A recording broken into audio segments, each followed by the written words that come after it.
And all right, and if everyone will mute your microphones, and we'll do the same stuff we did the last few weeks here. If you have questions, put them on the chat. And Bob, are you going to watch the chat this time? I'll watch the chat this time. Dave right. says he's going to be a couple minutes late.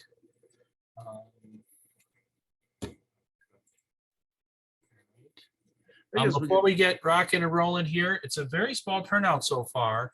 I was hoping we'd have a few more teammates here. It looks like only 26 people. This is a tough class. We started with 86, and I'm going to guess we're going to get a few people signing on in the next few minutes. But we went down to last week, we were at 50.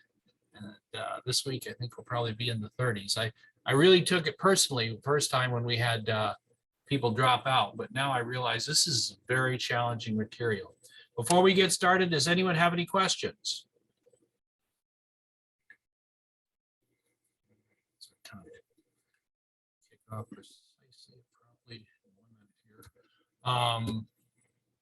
I put out a memo. Hopefully you all saw it. I had a question about number 16 there. I think Samantha saw that, and she was of the same mind that initially, if you read the text, it says not far behind the cold front, you'll have clearing.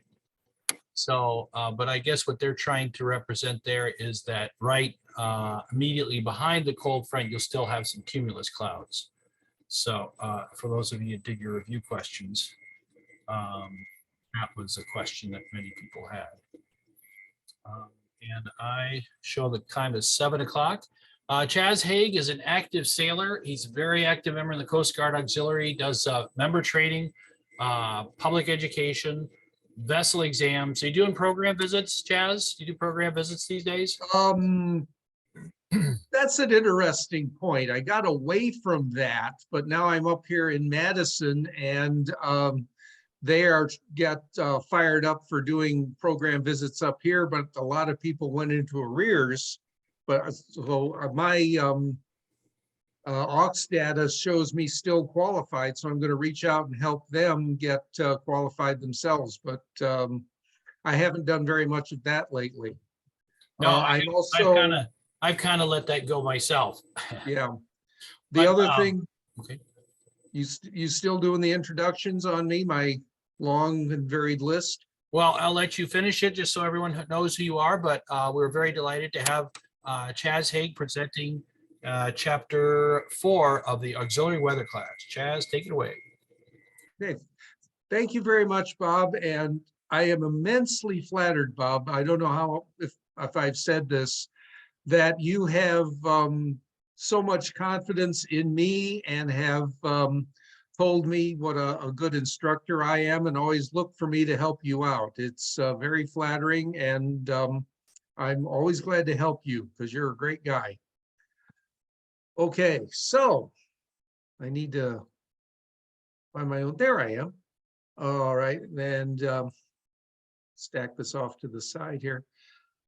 Don't mind me, I'm moving around everybody's pictures. There we go. I want to make sure that I'm my handsome self. All right. As Bob said, I'm Charles Hague. I'm located in Madison, Wisconsin right now, having moved out of the Illinois area. I've always been interested in weather, going way back to elementary school. And I've helped teach the auxiliary weather class in the past. And again, I'm grateful to Bob because I said I wanted to do chapters 4 and 6 because those are the most fun, and he was kind enough to let me do that. So grateful to him. Now, the first 3 chapters that we've gone through in this class, which scared off about half of the attendees apparently, those we're up to 37. Those were the lead-ins. They explained the forces that drove the weather from high up and far out. Now, starting with chapter 4, we're getting into the stuff that actually causes the weather that we experience. So this is starting to get into the good stuff, the fun stuff. And that's one of the reasons I wanted to do it. That and tornadoes. So section 1 of chapter 4 talks about air masses and pressure systems, which is not as hard as it sounds. We're going to talk about the types of air masses, where they come from, how they change, and how high and low pressure systems develop out of these air masses, their characteristics, and how they move. So this is what causes the weather. Okay, air masses. An air mass is typically a high pressure area with a uniform characteristic across the horizontal width of it, across the ground. Now, if you go from the ground level up, it's going to change. It's going to get colder, and the moisture content is going to change. But from side to side, temperatures will be roughly the same. Humidity will be roughly the same. They are labeled by where they come from. So, and this cute little table here shows there are only 4 basic categories. They either are continental, formed over land masses, or maritime, formed over ocean areas. And they're either polar or tropical. So you can have a cold, dry air mass is a continental polar. A moist, warm air mass is a maritime tropical one. There's one more, the continental Arctic mass, which pretty much sits right on top of the pole and doesn't bother us much, fortunately. And here's where they all start up. Maritime polar is out over the Pacific, continental polar over Canada, continental Arctic right over the pole, maritime tropical out over the lower Pacific Ocean. Continental tropical is here in the western part of the United States. So the source region forms them, what their characteristics. As they move, they'll be modified by the land that they go over. The temperature will be increased or decreased, moisture will be added or removed. Just as an example, the maritime polar travels inland, it'll start to warm up because it's over the land mass and starts to get heat from the ground, and it's going to dry out a little bit. High and low pressure systems are generated by these air masses. A high pressure system, call it a high, is a stable sinking air with surface divergence. If you want to think of it, a column of air sinking down and rotating, and when it hits the ground, it spreads out, diverging. It has light winds that increase with distance from the center. And any of you who have ever been sailing in the middle of a high pressure know what that means. You don't go anywhere. Okay, the weather is usually clear, partly cloudy, nice puffy cumulus clouds, no precipitation, usually.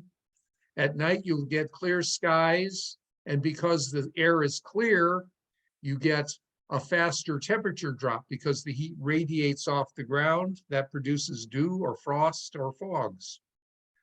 Low pressure systems, they're unstable rising air.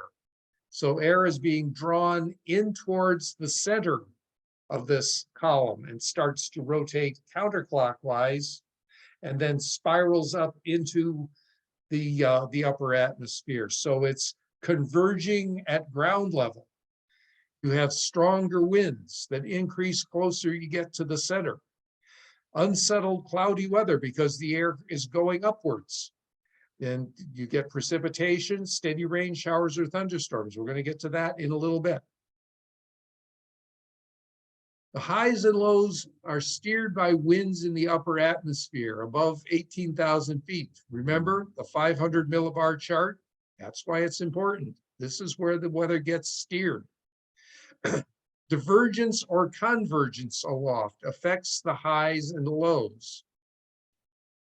Diverging air aloft causes rising air forming or deepening lows, but also because the air is rising, you get more divergence.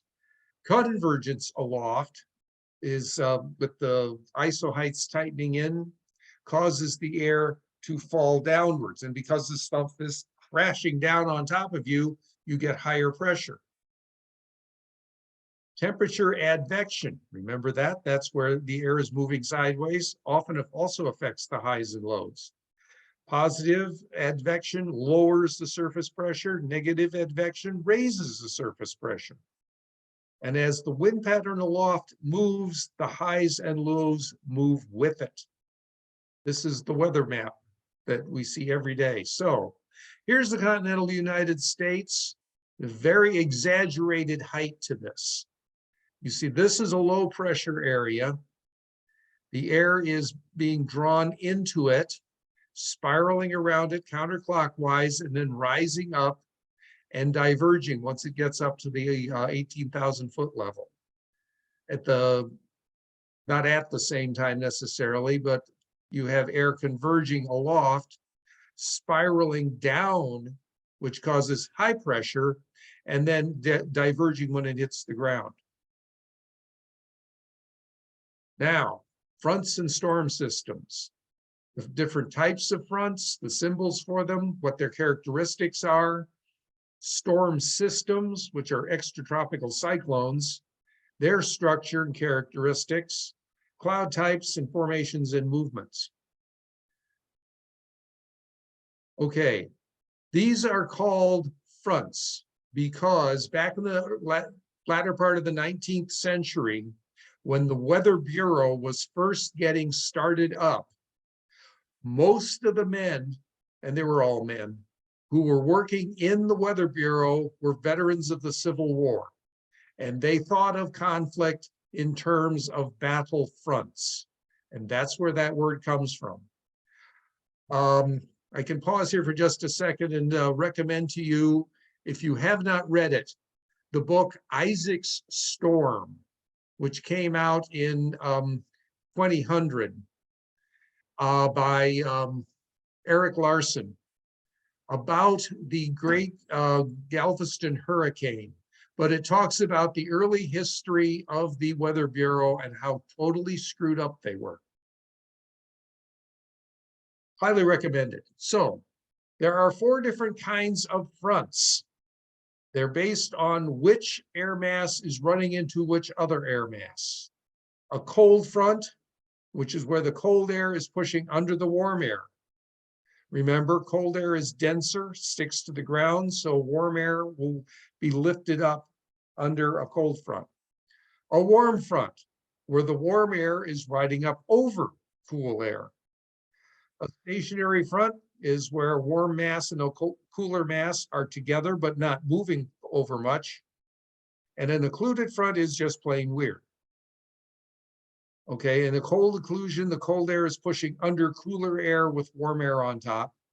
In a warm occlusion, the cool air is overriding the cold air. But in both cases, warm air is raised up off the ground. We're going to see a picture of that in a little bit. So let's go on and we'll look at some pictures. Now, when the weathermen draw fronts on their weather maps, they use this kind of symbolism. A cold front is drawn in blue with sharp, pointy pips on the side that is moving forward. The warm front is done in red, and it has rounded pips on it. The stationary front has the pips on opposite sides, and it isn't moving. An occluded front is done, when it's done in color, is in purple, and the pips are on the same size, but they alternate. And an upper atmosphere trough is just a dotted line. Now, this is kind of a difficult picture to understand, but this is a cold front. Here's the front, because this is kind of a perspective drawing, so the front is slantwise here. This is a large bubble of colder air. that's coming down from the northwest usually, and it is butting up against a mass of warm air over here. It's the cold air is moving from left to right, pushing up the warm air. The air, of course, goes up. It loses heat as it does so. The water in it condenses out, forming clouds and rain. So the cold air displaces the warm air, and clouds can form into thunderstorms or rain, certainly. The slope is steep, and usually the weather is in a narrower band. Warm front. Here we have a warm air mass is pushing up and overrunning the top of a cooler air mass, and it's sliding up the back slope of it. So the warm air is replacing the cold air. Again, though, the warm air is going upwards, losing heat and condensing and causing rain, but it's over a much larger slope. So this can be several hundred miles long. Wispy high clouds give way to thicker lower clouds, then eventually rain, snow, or sleet. The slope is gentle. So here's a comparison of the cold and the warm front. Here's the scale in nautical miles. So it can be like only a couple hundred miles wide is where all the weather is for the cold front. The cold air mass is chugging along, usually from west to east. And you'll get, excuse me, you'll get the warm air pushed up the face of the cold air mass, loses heat, forms cumulonimbus clouds, so it can be rain, thunderstorms, and other nastiness. Whereas the warm front, the warm air is sliding up the back face of a cool air mass. Again, it's going up. It's losing heat, losing heat. The moisture content is changing, but the clouds stretch out over up to 500 miles or more. So you can be standing here and looking up. This distance upwards is going to be only about 10 miles or so, 50,000 feet to cirrus clouds. But the front that's causing all this could be 500 miles away to your west. Stationary front is where you've got a cold and a warm mass kind of pressed up against each other. They remain in nearly the same place, sometimes for days, and maybe slide back and forth a little bit. Over time, the weather comes to resemble that of a warm front, or you've got stratus type clouds, because there's no warm air being pushed upwards. And finally, we get to the occluded front, which is, as I say, a little confusing. You've got three air masses involved. A cold air mass here, a cooler air mass pushing against it, and warm air gets trapped in between. The warm air is pushed up and forms clouds, but you've got cool air on both sides of it. So whether the occlusion is warm or cold depends on the relative arrangement. So here we have a cool running up against a cold, which is a, I believe this is the warm occluded front. And then this is the cold occluded front, unless I'm making a mistake, which is possible. No, that is correct. When you have the coldest on the bottom one, that's the cold one. Okay, I was hoping you'd jump in, Bob. Thank you.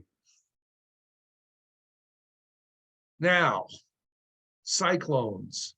You start to see, we get these in the Midwest all the time, summer and winter. All the word cyclone means in this regard is a counterclockwise rotation around a low. It means it has cyclonic circulations. They're more properly called an extratropical cyclone, distinguished from the tropical cyclone, which you people down in Florida are familiar with. Although they've been known to go up the East Coast, and we have even gotten the remnants of hurricanes come through the Midwest fairly frequently.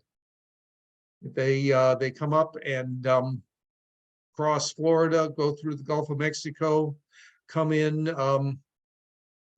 through the Gulf Coast, Louisiana, and up the Mississippi, and we'll get rain and storms out of what used to be a hurricane. So how is this moving? Now, this is a little complicated to explain. So I'm going to try and do this, but you have to visualize this. This guy is standing still. The low is moving, following this arrow. And if the low passes south of the observer, the winds are going to back. Now watch how this works. So say this is me up in Madison, Wisconsin. This low is passing right about through Chicago. What I'm going to see is winds from the southeast. Then as the low moves past me, the winds start coming out of the east. And then as it moves on, the winds turn and they're coming out of the northeast or north. So the winds are backing, going from southeast, backing around to north. That's how it appears to me. Now, if I was using the Bryce ballot rule here, and I was standing with my back to the wind, and I'd extend my left arm out, the low would be to my left and a little ahead in this case. Now, here's Bob Allen down there in south of Naperville or Manhattan, Illinois, Lonnie. I don't know where you live anymore, Bob, I'm sorry. But and the low is going by, say, in Milwaukee. So what Bob is going to see as this weather system slides past him is winds out of the southeast, and then they are going to veer. As the front goes through, the winds are now out of the southwest.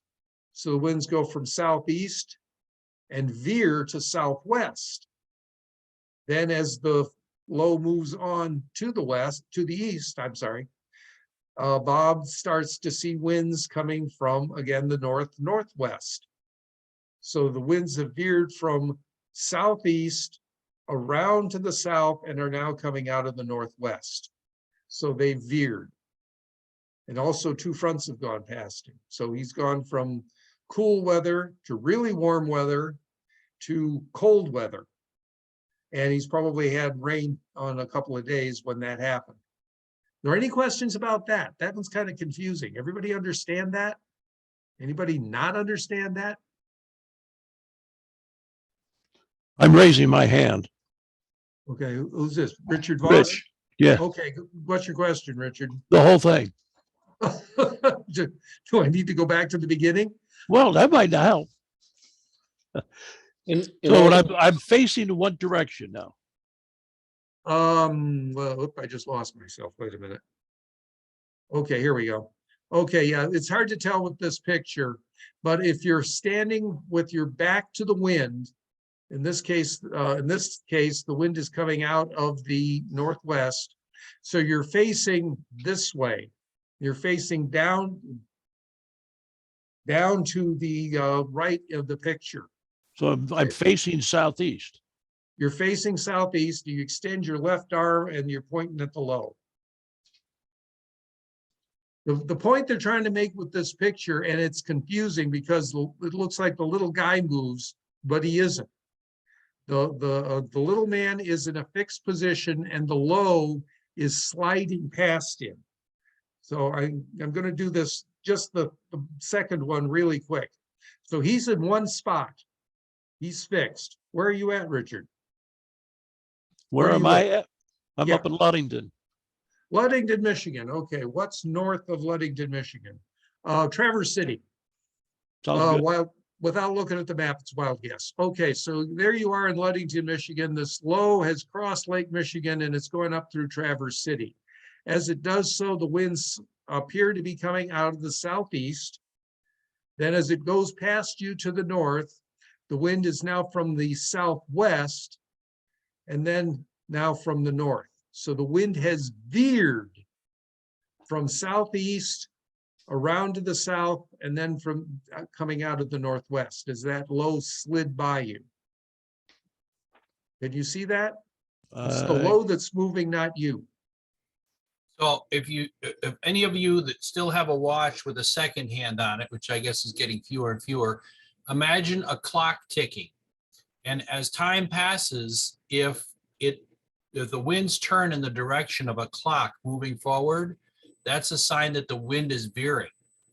If you're north of the low center and the low passes you to the south, the winds are going to start out coming from the southeast, and then they're going to be coming from the east, and then they're going to be coming northwest. So the exact opposite. Now, imagine if it was the head of a clock, the hands of the clock would be going backwards, right? Counterclockwise.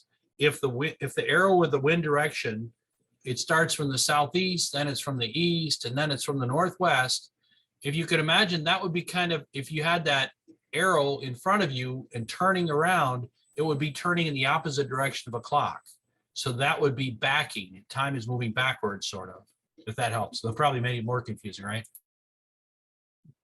Hey, I'm always confused. Just ask my family.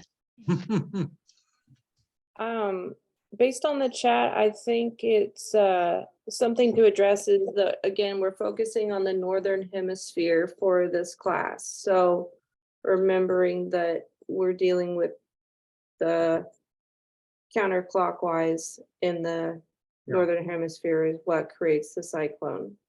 When you get Right, into the the other winds, stuff, we're in the southern hemisphere. So we keep getting questions that are mixing up the two phrases and terms based on the hemispheres, and we should just be focusing really, for the purposes of this class, on the northern hemisphere in your guys' minds. yeah, thank you. Yeah, Short the winds question. around the low are going like this, always and constantly. What we're talking about when we say veer and back is how you are perceiving these winds as the low moves past you. The wind is always going the same general way, around and around and around. But on this side, it's coming from the southeast. Up here, it's coming from the east. Here, it's coming from the north on the back side of the low, the west side. And then south of the low, it's coming out of the southwest. So as the low slides past you, you will perceive the wind changing direction. I don't know if that helps. I have a quick question. Okay, then let's move on. Go ahead, Addison. Yeah, this is Addison from Milwaukee. So watching the weather and stuff on the news and everything when they're all excited about a big thunderstorm coming in and tornadoes and all that stuff.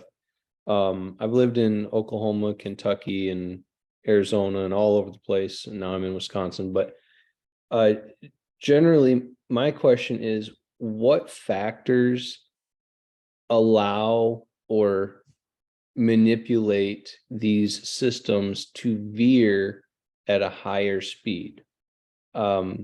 Because I've seen to where it's like really slow. Like sometimes the weather guys will be like, this is just going to sit here for a little while. It's developing and then it's going to move northwest or whatever, northeast. What is it that drives these systems to move at a faster pace in that veering direction? I'm trying to figure out how to simplify it. There are all these different factors that are controlling the speed of the weather, and the short, fast answer is the speed of the upper air winds, which are circulating around the planet, and how fast they are moving kind of controls how the lows and the highs move, and the steepness too of the highs pressure areas. If they're very steep, a very tall high, if you will, the air, it will be moving faster around the high, which will push the weather faster. So that, but there are a whole bunch of factors involved, which is why the weathermen pull down the big bucks. So that isn't much of an answer, and I'm sorry, you sort of have to get face to face and talk about it and wave arms, I think. Anyway, if we can, Bobby, you were going to say, add something? Right. Well, I think you said if you had your back to the wind, you put your left hand out and it'll point to the low. Pretty much all of our earlier presentations talking about facing the wind and putting your right out. So that might be confusing people just a little bit. So if your face is pointing towards the wind and you put your right arm out, you're pointed towards the low. That's a vice ballot rule. Right, okay, I think that's because I'm left-handed. Sorry Yeah. about that. You're absolutely right. Chaz, this is Jack Benton. Okay, Jack. Would it matter if the high is closer to the low, that would increase the winds? Yes. It's a function of how steep the difference in, or Yeah. what the difference is in the isobars between the high and the low. And the closer they are together, the closer the isobars will be together, and the faster the winds will blow. Right. Okay, so if we can move on here a little bit. We're up to 16 questions on the chat. That's scary. All right, let's see here. Right. How do lows form? Okay, cyclogenesis. Isn't that a wonderful word? The formation of a cyclone. Two theories about how they form. The classic theory involves a wave in the polar front, and a disturbance in the polar front develops into a cyclone. The modern theory is based on upper air convergence and divergence.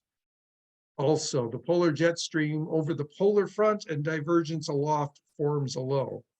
This is what they're talking about.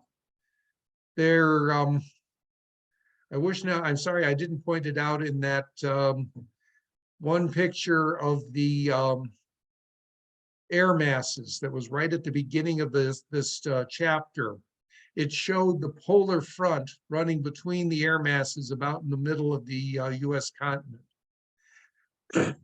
And what they're saying here, you've got a steady front, you've got cold winds blowing west because we're up close to the pole.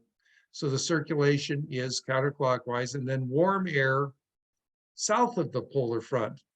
So the air is blowing from west to east, the prevailing westerlies. And you get a little ripple in the front, and just by the effects of the wind, this little ripple gets bigger and forms into a low, which starts to rotate, and you get the two fronts like we saw, a warm front and a cold front. And I kind of disagree with this a little bit, but that's because I'm used to thinking about the tropical cyclones, where what it seems a lot to happen is that down in Arizona and in the southwestern deserts, you'll get heated air at the ground level that will then rise up. And as it rises up, it starts to rotate counterclockwise, and it becomes a low pressure center that way, which then develops and spins through the Midwest. So, but I'm not a weatherman again, and the weather people say that this is how lows are formed. So highs are formed by big masses of air, and lows are formed by ripples in this front. So divergence aloft causes rising air forming a low pressure area. So that's here. So you've got divergence aloft, drawing in the air, causing it to rise and diverge when it hits the top. And that causes the low, which then starts out down in over in off the coast or in Arizona, and moves up through our part of the country. And it follows a storm track. So there are three basic sources for cyclones. The Pacific Ocean, you get storms that come in from the Pacific, lay a lot of rain into California, go up and over the mountains where they dry out adiabatic. I'm forgetting the word, I'm sorry. They dry out and then the storm will move on to the west, onto the east rather. Or as I just said, lows get generated in the central southern United States. And they will go and propagate north and northeast. Or they will start off down here in the Gulf of Mexico. And they can go up the east coast, where they become the classic nor'easters. Or they can propagate again, come this way and go up through the central United States. So the maritime polar tracts come from the Pacific. Continental polar tracts come from the Midwest, and maritime tropical come out of the Gulf. Now, okay, lows can be cold or warm. In a warm core low, the lower density at the core results in the depth of the low decreasing with height. So you've got a very intense low down here. These are not the ISO, yeah, I keep on saying isobars, Bob, I'm sorry. And then, but it shallows out as you go up. And then the cold core low, they get, the pressure drops more at a higher altitude than at the lower altitude. That's just something to keep in mind. So now we summarize. That wasn't so bad, was it? Okay, air masses, pools of air with similar characteristics. Temperature, moisture, and the source region determines the type, and they will be changed as they move over new areas. A front is where two or more of these air masses meet. The cold front, a cold air pushes aggressively under warm air. A warm front, the warm air rises over the cool air. The stationary front is very little movement, and the occluded front, the cold air overtakes cooler air and pushes the warm air up over itself. High pressure areas are air masses with anticyclonic rotation, which means they're rotating clockwise. Low pressure systems rotate anti-clockwise. They are where fronts meet. There are other lows that are due to convergence or heating, and pressure systems are steered by upper level winds and modified by upper level convergence or divergence. If a low passes to the south, okay, here it is in 2 sentences. If a low is passing to your south, the wind backs. If a low passes to the north, the wind veers. Backing, it goes from right to left. Veering, it goes from left to right. Okay. And the low forms by cyclogenesis. The divergence aloft lowers the surface pressure. The circulation develops, forming a wave in the polar front. And we got to the questions.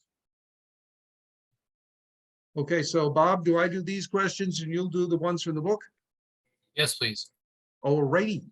All right. Now, some of these are going to be the same as in the book, but there aren't as many. Okay, in a high pressure system, the air moves in what manner? Okay, I don't have anybody want to volunteer? Yeah, I'll say it spirals clockwise, I guess, from the center. Spirals clockwise out from the center, Joseph. Good call. Next, low pressure systems, the air moves in what manner? Counterclockwise. Bill? Yeah, Bill counterclockwise. Spirals There you go. counterclockwise, correct. Okay, precipitation ahead of and on a cold front is typically long in duration and steady. Short. actually short in duration and showery. That's because a cold fronts are narrow and sharp. Okay, when a cold front passes, the wind does what? Veers. Backs. Veers Oh, it sharply, veers. right. Okay, cyclones often form on the polar front because Easterlies and westerlies, something about them opposing each other. Right, the prevailing westerlies and polar easterlies oppose each other and a little wave will develop in the front. Hmm. Okay, clouds ahead of a warm front are typical what type? Stratiform. Stratus. Stratus is right, stratiform. And I have something to say about clouds too. I forgot to do it when we were starting to talk about it. Clouds ahead of a cold front are of what type? Cumulus. Cumuloform, right. Cumulus or cumulonimbus, right. When the wind speeds up with distance, it is said to be, okay, Joseph, sounds like you've been answering all these questions. Let's give, maybe Jeff Link popped up on my feed here. Let's give him a chance. Jeff, you there? Yeah, you were. Unmute yourself, Jeff. There Can you go. hear me? I think you hit mute. When the wind speeds up with distance, it is said to be. Good grief. Giving away all the answers. Okay, when the wind speeds up with distance, it is said to be.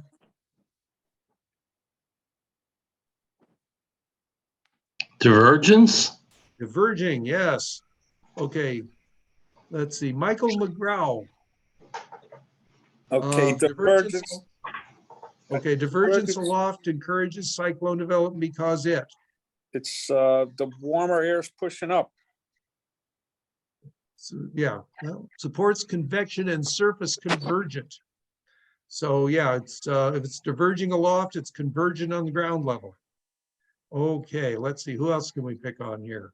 I'll do that one. I'm good with symbols. Addison. Okay, Addison, the symbol for a cold front is? Yeah, it's a line, it's a blue line with triangles attached to it. Line with triangular pips, you got it. Okay, I think symbol for a warm front. Let's see, who can I pick on? Jack Benton, are you there?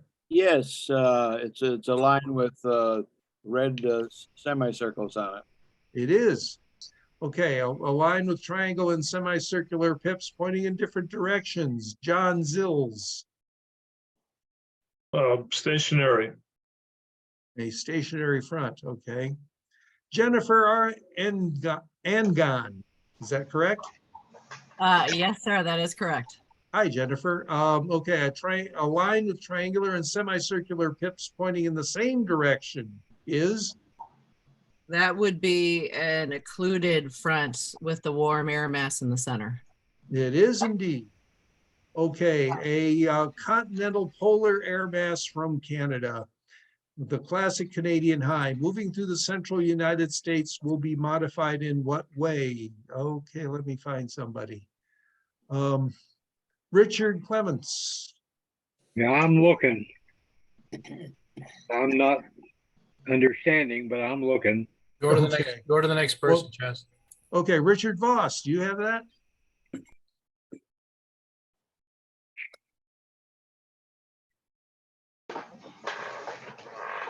Isn't that called a CP is continental polar, comes out of Canada. It comes across the United States. What happens to it? How does it change?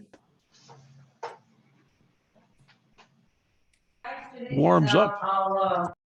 Be pushed It up over. does. You have it. You got it. Warms up from the surface upwards. Very good. Okay, the paths of cyclones through the US is determined by They're in the wing. Okay, who said that? Gene Velez. Hi, Gene. What was your answer again? They're in the wind and above 18,000. Yeah, winds at and above 18,000 feet. Right. And that's the end of chapter 4, for at least here. So we'll go and I think we're going to go to the book and answer those questions now. Good. Bob, Samantha, you got that? Yeah. Samantha, do you have the questions right in front of you right now? You there, Samantha? Yeah, I'm here. I have the book questions. All right. I don't mean to make anybody uncomfortable by asking them questions. Really, it's sort of a fun activity to keep everybody tuned into the class. But if you have if you don't like answering questions, just say pass. And we don't want to stress anybody out. And you know what, Samantha, I'm going to ask you to go through, do you have a list of all the people that are here right now? For the most part, yes, I do. All right, let's have you lead the question and answer tonight, just like I usually do. All right. Joy Taylor. In highs, the A spirals into the center, B air rises, C air spirals out of the center, D weather is usually foul. Let's see, I think I got the air spirals out of the center. Winner, winner, chicken dinner. Right on. All right. Bill Madison. In lows, the A air spirals into the center, B air sinks, C air spirals out of the center, D weather is usually fair. A. Correctamundo. Mike Patina, are you there? Yes. All right. Normally, air masses travel across the US, A, from east to west, B, faster in the winter than in the summer, C, faster in the summer than the winter, or D, the same speed all year. I think it's B, Why do you think it's B? faster in the winter than in the summer. Okay, it's correct. Do you know why? Just curious.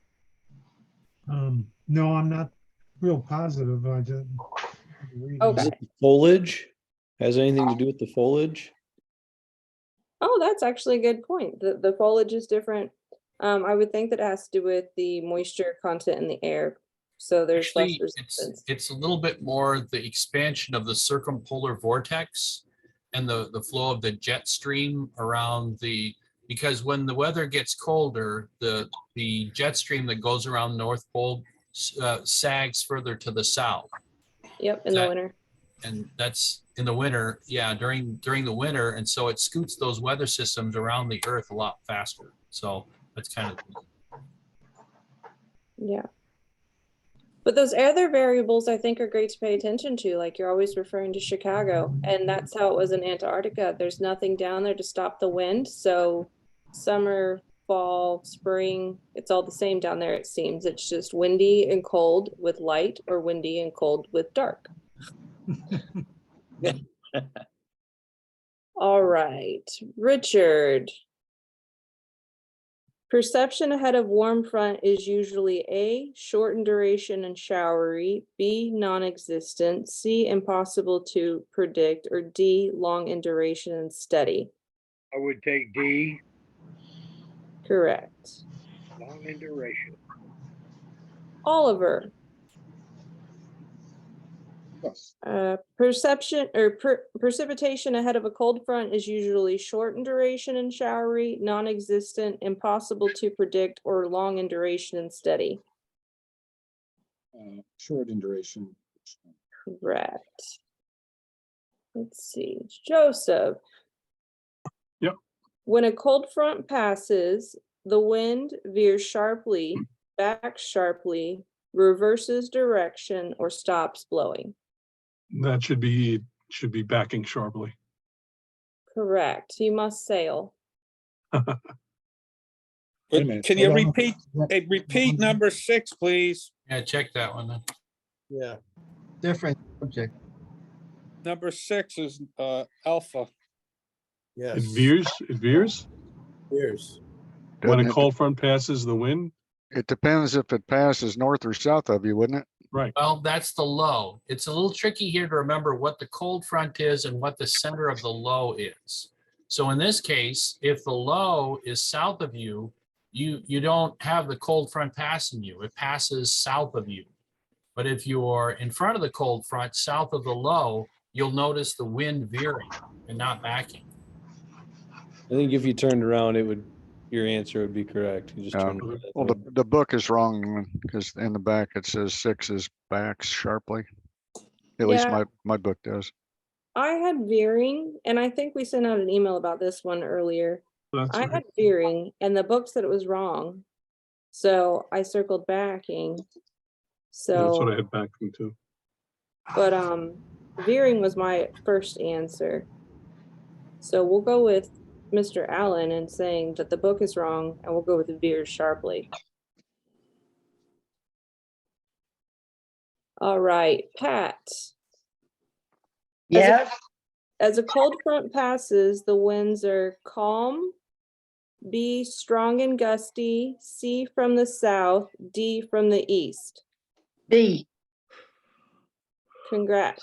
Good job. Let's see.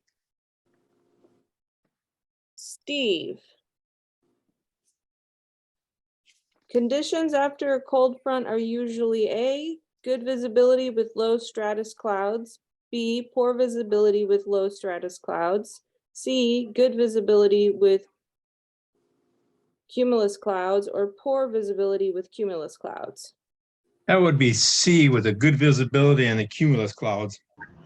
Correct. Good job.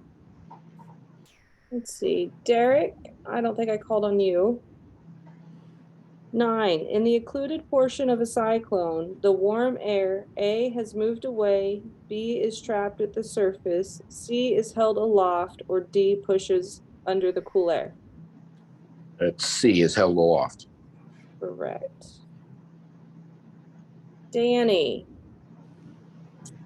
The north of a low, A, there are no fronts, B, the wind backs as lows pass, C, there's no warm sector, or D, all of the above.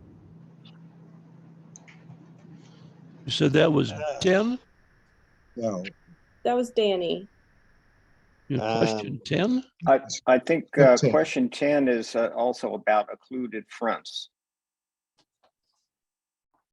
Oh, you said question 10.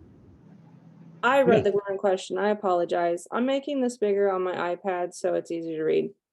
10. An occluded front is formed when A, a fast warm front overrides a cold front, B, a fast cold front overtakes a warm front, C, moist air displaces dry air, D, a cold front stalls.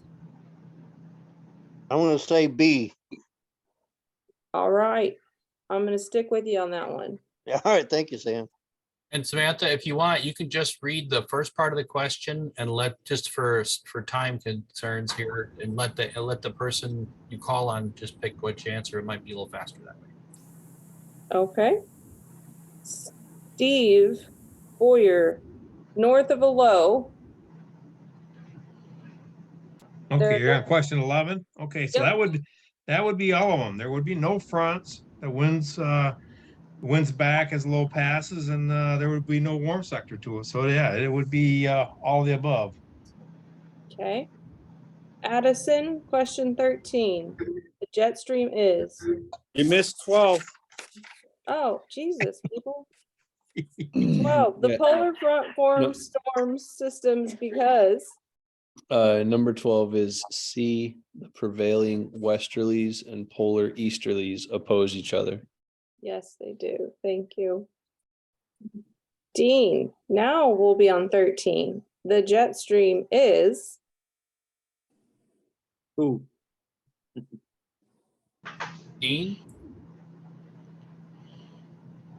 What was that? Who are you asking? Dean Christie.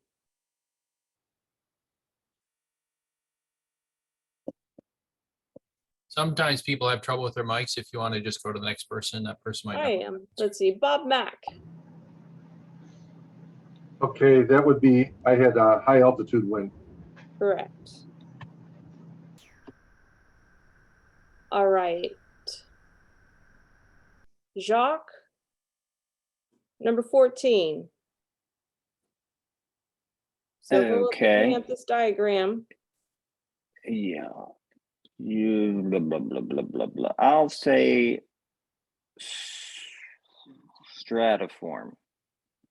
correct. Good job. John, Yes. 15. Clouds in area 5 are typically Cumuliform. correct. Noah, 16. clouds in 3 are typically, Cumuliform. 8. what I have. 17, let's see. Ronnie?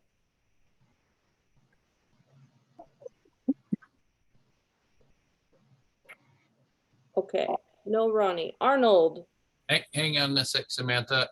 Joy had a question in the chat. I had the same question, Joy.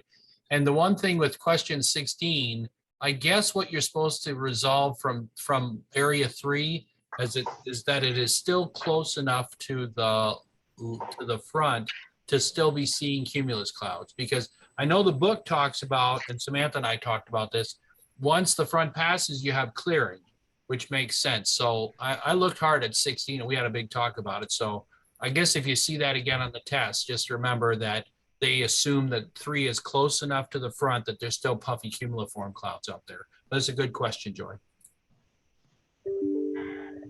Hi, so I'm an observer, but 17 would be a cold front, think blue and icicles. Yes, 17 would be A. All right. Noah, do you want to answer 18? Sure. 6 is next to 6 would be a warm front. B. Correct.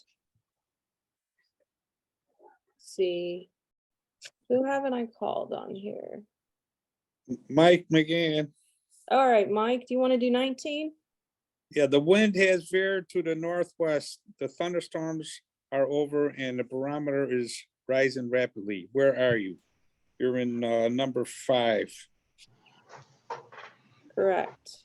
It's really interesting when you watch your barometer on your ship and you can see how much closer you are getting or how much further away you are getting from a storm. All right. Don, number 20. Okay, 20, it says that it is now colder. The wind is northwest. The sky is clear and partly cloudy. Where are you? And the answer is D, 3. Correct. Yeah, that even reinforces, what Joy was asking about really why would there be cumulus clouds there? Because it says sky is clear. So, Right. Samantha and I were talking, it is a little confusing, that one. Good catch. Maybe that would be trailing cumulus. That must be it. Monique, 21. Yes, 21. The winds have been backing most of the day, and you would be in area 4. Correct. All right, Sean, you want to answer 22?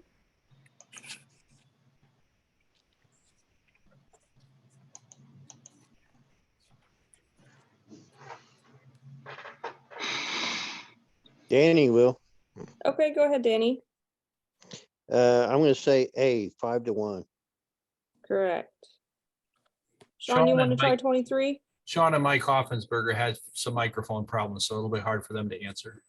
Oh, okay, not a problem. Let's see. Richard. 23. Divergence aloft can be caused by.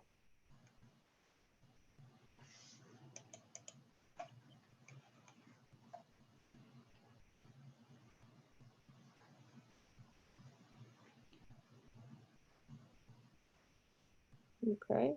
Yeah, if they don't answer right away, they might have microphone problems. A, the wind speeding up with the distance. Correct. You can study that more on page 38.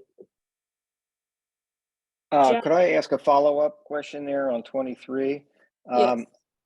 I'm not quite sure that that's the right wording here. Divergence aloft is caused by. I would say it's the other way around, that the wind speeding up causes the divergence, or these sort of define each other. Aren't those just two ways of saying the same thing? I'm not sure there's a causal relationship there. Over. Well, this is an exciting concept. It really requires some thinking in that when there's air squishing together, like on the backside of a trough, the air is slowing down as it comes south along the backside of that trough. So the air has to go somewhere, so it pushes down. And that would be the same as it's slowing down, it converges, just like a traffic jam. So the mass has to go somewhere, so it pushes down. Now, the opposite, when it gets done going around the south side of that trough and it starts to speed up, well, the air molecules are getting farther away from each other. And so above them, the air is sucked up into the air, or at the surface, the air will be pulled up to replace that divergence as it splits apart. So it's divergence. The other thing that's complicated is when you have divergence aloft, a lot of times you'll have convergence at the surface.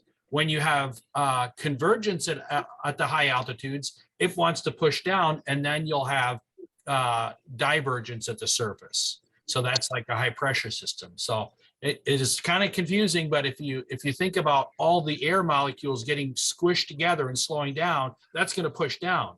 If you think of the air molecules speeding up, well, they're pulling away from each other. It's just like on the highway after you pass a car accident and everybody stops gawking and everybody's ready to speed back up to highway speed.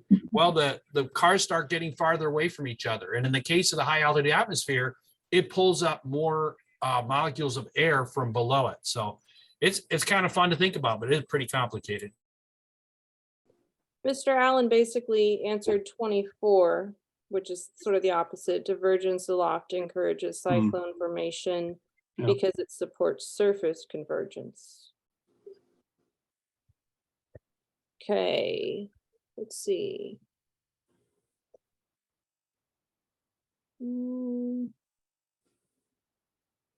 Pat, 25.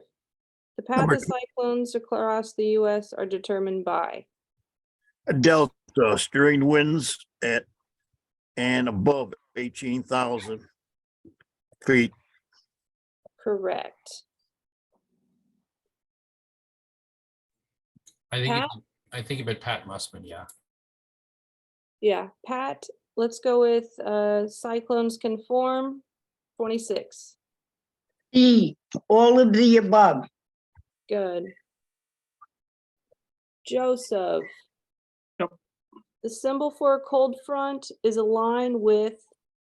Little triangles on it and it's blue. Correct. John. The symbols for an occluded front is a line with. Triangles and semicircles on the same side. Correct. Bill, 29. The symbol for stationary front is a line with. I have lettuce. And there's two Correct. bills. Oh, sorry. See triangles with semicircles on different sides. Correct. The other bill now, if you'd like to go. 30. Did you go back to 29? Stationary. Good. What is your question? Good. What was the answer there? Stationary. C is in Charlie. Yeah, okay. All right. I got it. Thank you. All right. Oliver, 30. Symbol for warm front is a line with semicircles. The next question. 31. Okay. A, correct. Johanna, 31. 31 is both B and C. Okay, so we have the polar air mass moving through the Midwest will cool from below and pick up additional moisture. Pick up additional moisture and warm from below. That's what I meant. Let's go with Joseph, 32. Is that the cold core low? Is that the question? Question 32. Which question? I'm A sorry. Pardon? Which question 32. was- 32. 32. Okay. I got it. And maritime tropical area. That should be C, both A and B. Correct. Let's see, Bill Madison. 33, a cold core low does what as the altitude increases? B. Letter B. Bravo, correct. Bravo, bravo. All right, and last, let's go with Joy. 34, a warm core low does what as the altitude increases? I got alpha fills. Correct. Wonderful. All I right. think you guys are fantastic. getting it. Just don't overthink it. Thank you, Samantha. Chaz, any other thoughts you wanted to share? Yeah, actually. Like I said, one point I want to make now that we've kind of started talking about clouds is that a cloud is not a thing. You look up there, you see this solid looking mass and you think that's an object, but it isn't. Clouds are not objects. A cloud is an area of the atmosphere where temperature and pressure and humidity combine to cause water droplets to precipitate or condense. And that's all it is just an area of sky where water vapor can condense. So that's one thing to keep in mind. There is no such thing as a solid cloud. Otherwise, Well, if we want to get technical in physics, there's no such thing as a solid.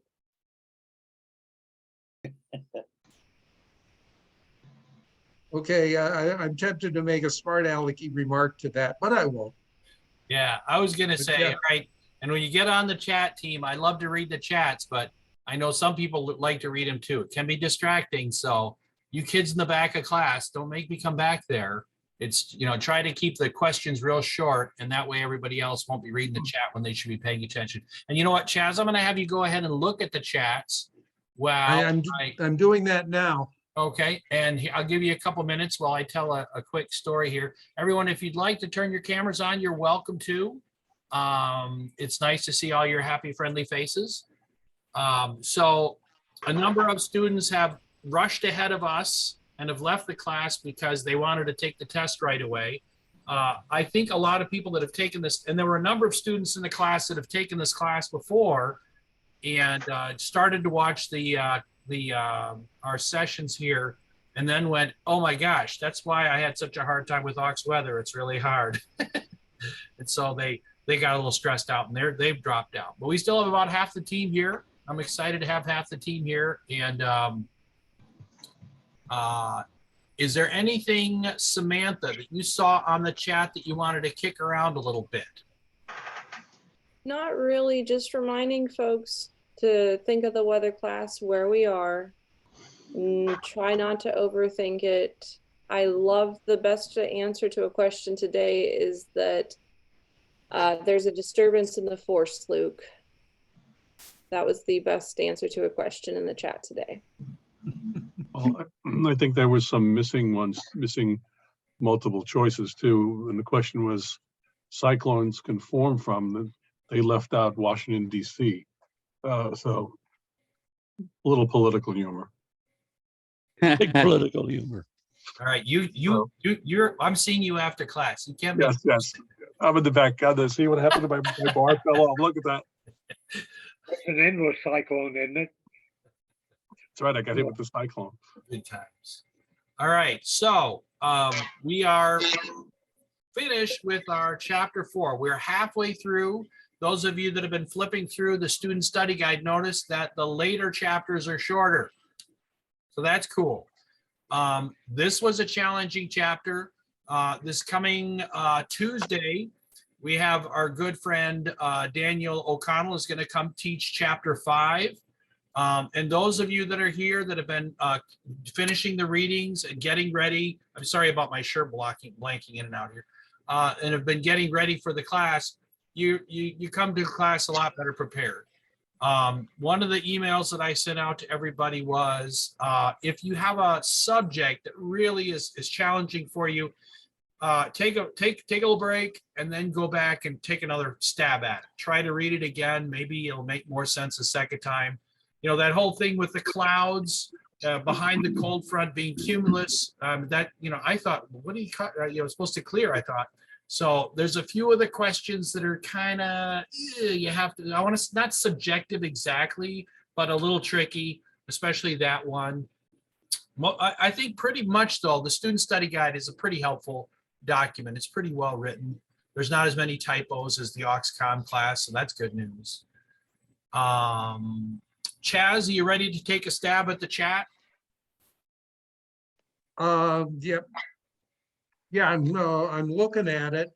Right now I'm looking at the, first off, I got to apologize. Yeah, you're right.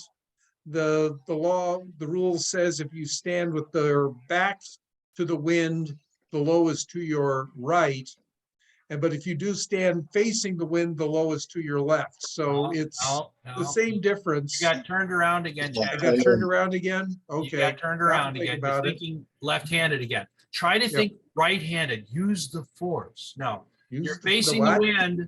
Your right hand, although it's backwards in the camera, isn't it? Your right hand should point towards the center of the low.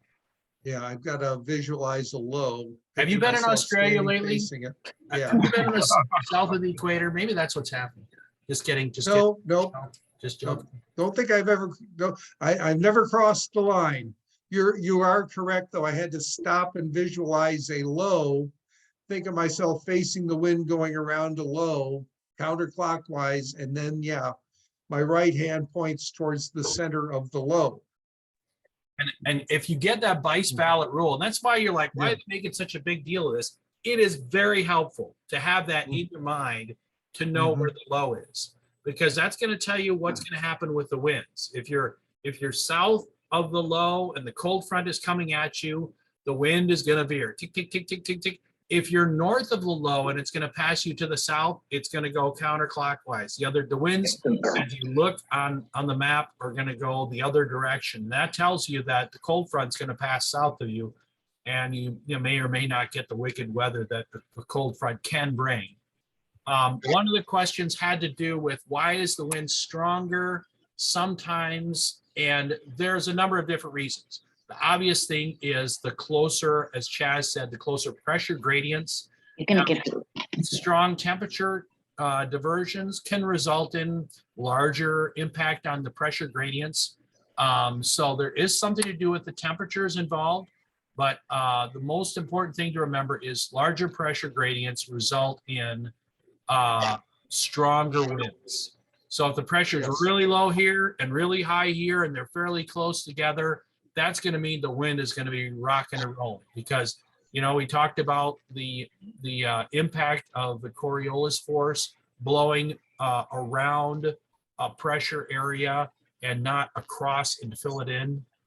So again, that's tricky stuff. And if you look back at that chapter, hopefully it'll, light will come on a little bit with that. Again, Chaz, any other thoughts? Sorry, Chaz. There's one more. I'm looking at the comment from Joy Taylor here. He says, I thought nor'easters came from the northeast. And I had said, the low goes up the east coast and becomes a nor'easter. The low is moving up the east coast, but the winds are going anticyclonic around the low. So as it approaches New York City, the wind is coming out of the northeast, and that's bringing weather in off of the Atlantic. So that's why they call them nor'easters. And I mean, Joy, I don't know if does that clarify it for you, Joy? If you're still on?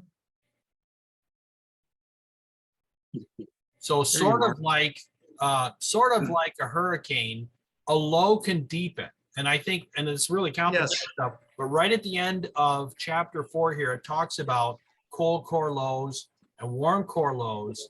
And if the pressure in the center of a low continues to decrease rapidly, then you can have something, a fun meteorology term, which is bombogenesis, which means once it starts whipping around, it just increases as the low dips, just like a hurricane, you know, along the equator there. If you have that low pressure deepen and deepen, those winds, like we talked about, the gradient between the high pressure and the low weather, those winds are going to really start whipping around that low pressure. So in the west, do they call it a southwesterner? Because when I look at the diagram in the manual, it's showing what Chaz just said, but then on the west, it's doing the opposite. It's going from south to west, like this way. I mean, if you look at slide number 23. Yeah, can you go ahead, you want to share again, Chaz, and bring up slide 23? I'm just wondering, like in California, do they call it a southwesterner? I think I turned all that off. No, I'm just wondering. We call it a nor'easter. Do they call it a southwesterner? Because they run opposite. So the overall flow of the atmosphere here in the mid latitudes is going to be from west to east. So yeah, if the winds are more southwesterly in the area around California, you know, you guys have had a ton of weather this year. This is a great year for this class when it comes to California, because you guys have had all sorts of weather. Okay, thank you. Good. Other Being questions? from California, we didn't call it that. Other questions? Well, we have a couple. Sorry, go ahead. Go ahead. Yeah, I did write a question in the chat about the final exam. It had a bunch of different sub questions. Were you able to see that? Well, why don't you go ahead and talk about it now, because we're kind of in the Q&A session. Okay. I'm not sure I can find. She wanted a preview of the final exam. Yeah, I can't find the chat. Hold on just a second. I'm all phones. Okay, if I may, can we have a quick preview of the final exam? How many questions? How many need to pass? Right. How do we physically take the test? Yeah, will the final exam questions be taken from the chapter review questions? Well, that last question is, yeah, the final exam questions are going to be very similar, and in many cases, the same questions as these chapter review questions are. Good. Did you want to, Chaz, you want to go through and answer those one at a time? There's 50 questions. You get 2 hours to do it. You'll be done in about 35 minutes. It'll be all stuff we've discussed in the class. It's open book. If you, for some reason, didn't pass the first time, and it'll tell you that the only thing I do have to warn you about, if you've never taken the National Testing Center tests, it's buggy. It's a little glitchy in that sometimes you'll take the test, you'll zip right through and you'll pass and boom, you're done as soon as you finish the test. Other times, for some reason, it has glitches in it where you'll get halfway through the test and boom, it boots you off. And you're like, what happened? And it can be very frustrating. I've had a couple people take a couple of the classes 3 times just because they got booted off twice. And it could have something to do with the server at National. It could have something to do with whatever browser you're using. Samantha, is there one browser that's better than other? I used Google Chrome and didn't have any trouble. It prefers, let's see. I use a Mac and it hates a Mac. I literally was taking an ops test today and it kicked me off after I pressed finished. So I didn't even know, I mean, I don't even know if it passed or failed or even registered as a test. So I think it wants you to use Google Chrome. Or Foxfire, I think, is another one. Yeah, Foxfire is another one. So there's 3 on there that are listed that they prefer. So if you are having problems with one, you can upload another. I'm just old school and still use Safari, so it hates me. Microsoft Edge too, I think, works for me. You want to use it as well. Good. So there are some of the more common ones it works with. I have heard it hates apples. You know, sorry, Steve Jobs, wherever you are, rest in peace. But for some people, you just breeze right through and you're like, boom, oh, that was so easy. You know, so don't get discouraged about taking the test. And really, when you're taking the test, I've had some people say, I took the test and I got kicked off. And then when I looked, it registered the score and I passed. So sorry about that. It's a little buggy, a little bit, but overall, I've had some people take the test 3 times, but they knew the material. And forgive whatever computer issues there are, but you want to pass the test, yeah. Well, you're not, one of the honor code things is you're not supposed to take pictures of the questions and send them to your friends. You're not supposed to, share your answers with other people, but really, it's an open book test. And most of you, I think, will gather in the material here. It is tricky. It's challenging.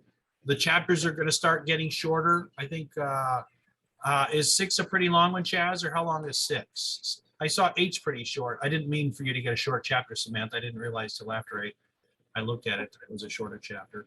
But the 6 chapter is about as long as this one is, as 4 was.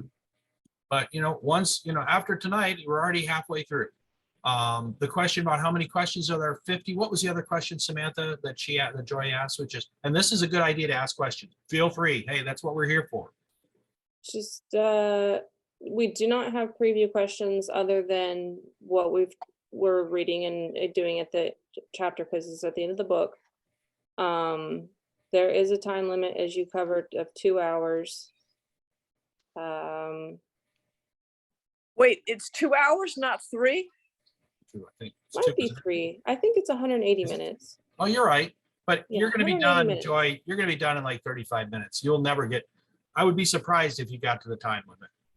Yeah, and you can fail it right then and there, and then turn around, you press submit again, go back to catalog, press that test again, and retake it.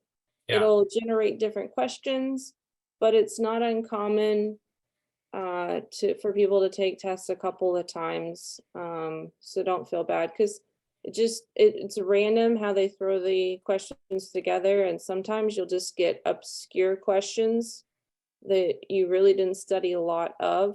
I experienced that today on a test, and I'm like, in this 365-page manual, you're asking like 6 questions from this little part that don't make sense. So if it doesn't go well, don't get disheartened, just take it again. And then you might find all the next questions are super easy. Yeah, and that's a good point that Samantha makes. Let's say you get the first 3 questions and they all just like blow your mind. Doesn't mean the whole test is going to be hard like that. Just go to the next question. Is the North Pole cold? And it's like, oh yeah, all of a sudden the questions seem like they get easier. And if you do get a question where you're really stymied, you can get a little piece of paper, write down, go back and check question 3. I wasn't sure. You can take notes. But what else was I going to share about that? So at the end, it will tell you which ones you got wrong. if the computer's working right, it will tell you. Sometimes it will tell you. freaks It out. will not give you the answer. Some of the tests that you will take on the National Testing Center will give you the answers.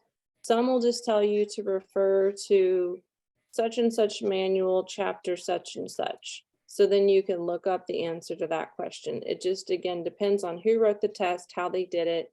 But what I like about that is if I do poorly in a topic, that's everything that we test on is important, especially in operations. I want to understand something. So I can go back and reread that chapter, ask some questions, make sure it makes sense. So I just take a picture with my phone of the ones I missed, so then I can refer back to them, because if you saw my desk, you would see like I don't have anything to write on. It's just a mess over here. Good. Is there anything else in the chat? To be honest, since I started talking to you folks, I haven't really been watching the chat. Good. Sorry you're having trouble with the computer, Sean. What do you need? 90% on the test, Bob? 90%. So there's 50 questions. You can only miss 5.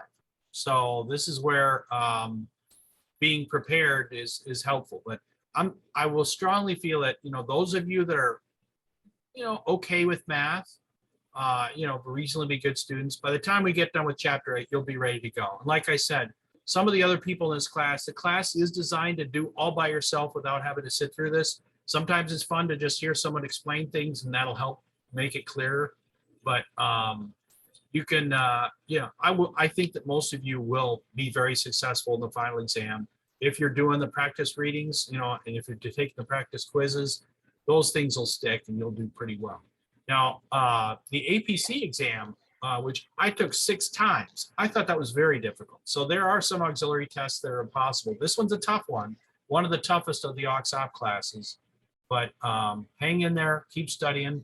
Bob Mack, did you already take the test? Have you already passed this test? I have not yet, no. No. All right, who else here has taken the test already? Richard Clements, did you already take this test? Has anybody here has already taken it? I took do it. know that if you back up to check an answer, it'll kick you off, no matter what browser you're using. Okay, for some reason it didn't do it to me on Google Chrome. What'd you say, Chris? I said I took the test. Yeah, so how much, you take it the first time, you pass the first time, or should I not let you brag? I probably shouldn't let you brag. No, I did take it the first time, but I studied. And another thing that I think helps, if you download the materials as a PDF and then open it with a program like Sumatra, that makes it real easy to search keywords. Especially if you're worried about the clock, it's you can do both. You can have your book open, and then if you're striking out in the book or you're getting confused because you've seen the subject more than one place in the book, you can just search different keywords and it'll rifle through the document. And I've found that to be helpful. Good. Well, we're excited. Congratulations. Sean said he got a 96. I said, no bragging, Sean. Just kidding. Good job, Sean. But we want you to pass. I mean, it's a fascinating topic. It is kind of challenging at times. And, when you're out there on the water and you have a little more information that might keep you safe, keep your crew safe, we're all about sharing that. So we're glad to have you folks in this class, and we're glad to have you do well on the final exam, just so you enjoy the fruits of your efforts here. Any other auxiliary weather questions before I send Sam on another mission here? Anybody else got any more questions? I'm going to go ahead and stop recording.